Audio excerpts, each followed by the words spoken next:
নমস্কার, আমি মনীষা আর cooking corner চ্যানেলে তোমাদের সকলকে স্বাগত জানাই। আরও একটা নতুন রেসিপি তোমাদের সাথে শেয়ার করব, যেটা খুবই সহজ পদ্ধতিতে তোমরা বাড়িতেই বানিয়ে নিতে পারবে। এর জন্য আমি প্রথমে নিয়ে নিয়েছি কয়েক কোয়া রসুন, কিছুটা আদা কুচি, কিছুটা কাঁচা লঙ্কা, কিছুটা শুকনো লঙ্কা, যেটাকে আমি মিক্সিং বলে একটু জল দিয়ে পেস্ট করে নেব।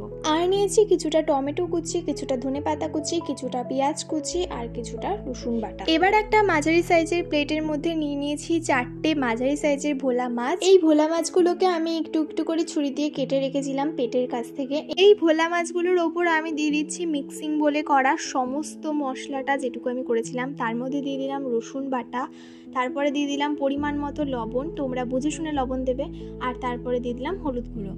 এরপরে এর মধ্যে দিয়ে দেবো পরিমাণ মতো সর্ষের তেল, তারপরে কিছুটা পরিমাণ কাশ্মীরি লঙ্কা গুঁড়ো। আর এই সব কিছু পরিমাণ মতো দেওয়ার পর আমি কিন্তু হাত দিয়ে ভালো করে এপিট ওপিট করে সব মাছগুলোকে মাখিয়ে নিচ্ছি। তোমরা হাত দিয়ে না পারলে অন্য কিছু চামচ বা অন্য কিছু দিয়েও মাখিয়ে নিতে পারো। মশলাগুলো ভালো করে মাছের যেই কাটা জায়গাটা সের মধ্যে লাগিয়ে নিতে হবে। দেখো, আমি কিন্তু তোমাদের সাথে সবটাই শেয়ার করছি যে কীভাবে লাগাচ্ছি। তো সব জায়গায় খুব ভালো করে মাখিয়ে নিতে হবে।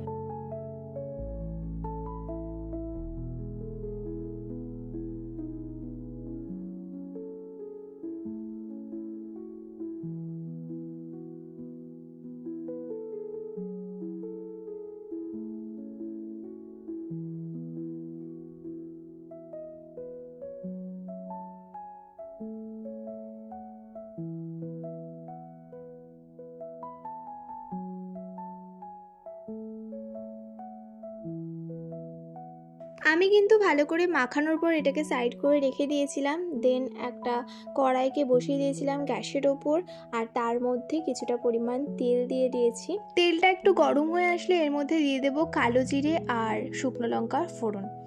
তো তারপরে কিন্তু এটাকে ভালো করে একটু ভেজে নিতে হবে।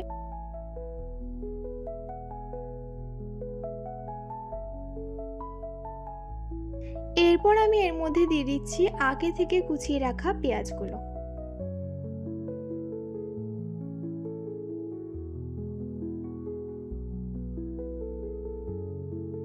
পেঁয়াজ কুচিগুলোকে কিন্তু এবার হালকা আছে ভালো করে এপিট ওপিট নাড়িয়ে ভালো করে ভেজে নিতে হবে। তো দেখো, আমি তোমাদের সাথে শেয়ার করছি কীভাবে ভাজছি আমি।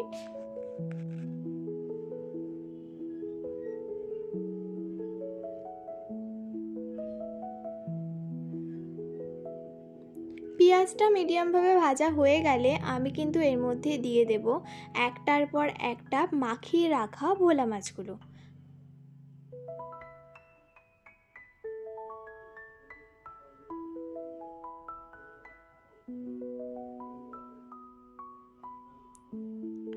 প্রথমে ভোলা মাছগুলো দেওয়ার পর কিন্তু আমি এখানে দিয়ে দিচ্ছি ভোলা মাছের সেই মশলাগুলো, যেটা কিন্তু আমি মাখিয়ে রেখেছিলাম।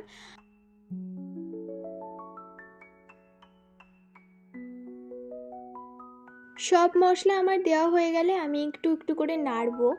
অবশ্যই অল্প অল্প করে নাড়বে যেন ভেঙে না যায়, কারণ মাছটা এখনও কাঁচা আছে। তো যাই হোক, এখানে আমি একটুখানি নেড়ে আবার রেখে দিলাম।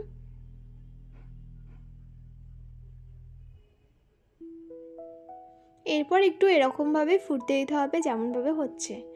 দেন একটু একটু করে উল্টানোর চেষ্টা করবে, একটু হওয়ার পর একটু একটু করে উল্টানোর চেষ্টা করবে। আর এই ভাজাটা কষানোটা কিন্তু অবশ্যই মিডিয়াম আঁচে করবে, হাই বা লো আঁচেও কিন্তু করবে না। তো এখানে আমি দেখো একটার পর একটা মাছকে একটু একটু করে উল্টে নিচ্ছি।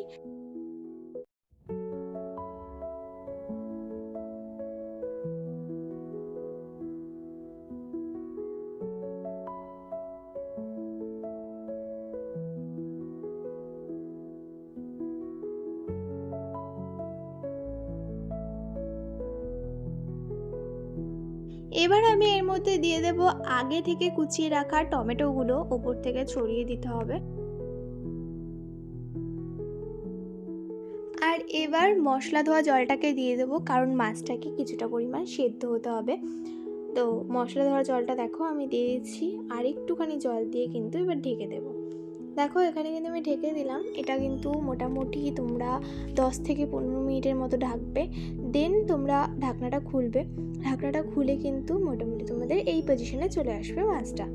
তো যাই হোক, দেখো কিন্তু বেশ ভালোই এখন মোটামুটি বোঝা যাচ্ছে যে সিদ্ধ হয়ে এসছে।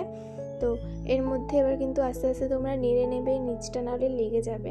একেবারে লো আঁচে করবে, এইটা কিন্তু পুরোপুরি তোমাদের লো আঁচেই করতে হবে।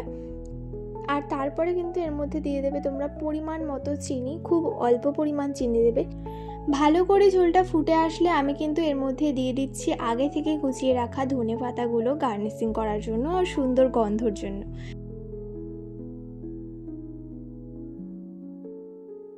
আর এবার গরম ভাতের সঙ্গে পরিবেশন করলেই কিন্তু খাওয়াটা একেবারে জমে যাবে। তো সবাইকে টাটা।